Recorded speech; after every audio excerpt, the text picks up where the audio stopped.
Welcome to Evening News on Remo TV. I am Anibaba Bekelolua. On national news, youth from various parts of Oyo State have stormed the state secretariat at Agodi to register their displeasure against the incessant killings by criminal herdsmen in Ibarapa-land, Okeogun, and other parts of the state.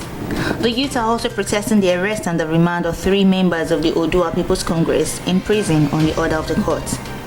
The 3 members were part of the vigilante groups that captured the dreaded Fulani header in Ibarapa-land, Iskilu Wakili. They were later charged with murder and arson and were remanded in prison. The protesters, who are mainly from Ibarapa-land, stormed the secretariat where the governor's office is located at around 10:40 a.m. to register their displeasure about security issue in the area. Armed with placards with various inscriptions denouncing killings, kidnapping, rape and massive destruction of farms and other atrocities.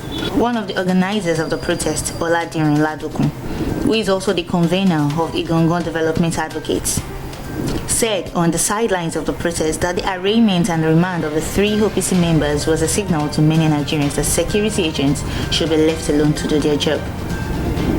Still on national news, the amount spent on the importation of premium motor spirits, petrol, rose by 17.54% to 2.11 trillion naira last year. The latest data obtained from the National Bureau of Statistics have shown the country spent 1.71 trillion naira on petrol imports in 2019, down from 2.95 trillion naira in the previous year, according to the NBS. The data also showed that petrol topped the list of products imported into the country, accounting for 11.7% of the total amount spent on imported products from January to September. Petrol imports jumped to 5.73 billion naira in the fourth quarter of 2020 from 532 billion naira in Q3 and 87.0 billion naira in Q2. In the first 3 months of 2020, the country spent 1 trillion naira on the importation of petrol. On international news, a new double mutant variant of the coronavirus has been detected from samples collected in India.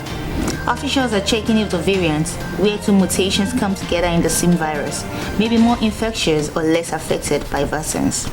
Some 10,787 samples from 18 Indian states also showed up 771 cases of known variants, 736 of the UK, 34 of the South African and 1 Brazilian. Officials say the variants are not linked to a spike in cases in India. India reported 47,262 cases and 275 deaths on Wednesday, the sharpest daily rise this year. The Indian SARS-CoV-2 Consortium on Genomics, a group of 10 national laboratories under India's health ministry, carried out genomic sequencing on the latest samples. Genomic sequencing in a testing process to map the entire genetic code of an organism, in this case, the virus. On sports news, Colin Nixon has said clubs pulling out of the Irish Cup is a shocking state of affairs, but it was the right decision for Dundela to withdraw. Dundela are the 6th championship side to pull out of the competition. The withdrawals come after the second tier was not granted elite status and the season was cancelled. The Irish FA grants you elite status for a month and then you're straight back to being non-elite. It would be a kick in the teeth, said Nixon. Dundela, who were drawn to face holders and East Belfast rivals Glentoran in the first round, joined fellow championship clubs Queen's University, Newry City, Institute, H&W Welders and Arts in pulling out of the tournament. Several reasons have been given for the withdrawals, including this dispute over the non-elite status of the senior championship clubs, player welfare of the financial viability of returning to action for a month.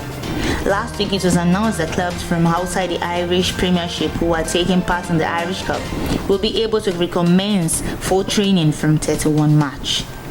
Championship and Premier Intermediate clubs who have not trained since December will be given elite status while they are in the competition despite not being allowed to play league games. Lastly, on entertainment news, American model and cookbook author Chrissy Teigen quit Twitter on Wednesday, becoming the latest celebrity to ditch the platform after facing abuse. Like many tech behemoths, Twitter is under increasing scrutiny for facilitating torrents of invective against users, commonly from anonymous accounts, in posts often carrying racist or misogynistic overtones. Earlier this week, Tegan faced a backlash after announcing the launch of a line of plant-based cleaning products in partnership with TV reality star Kris Jenner. Some users accused her of selling out during a time of pandemic-induced economic anxiety, while others questioned her commitment to environmental protection, even her family's regular use of private jets. That is all we have for evening news on Remote TV. You can follow us on every of our social media handles on Facebook, Twitter, Instagram, and YouTube at Officialremotv. You can also check us on our website at www.remotv.com.ng. Good night.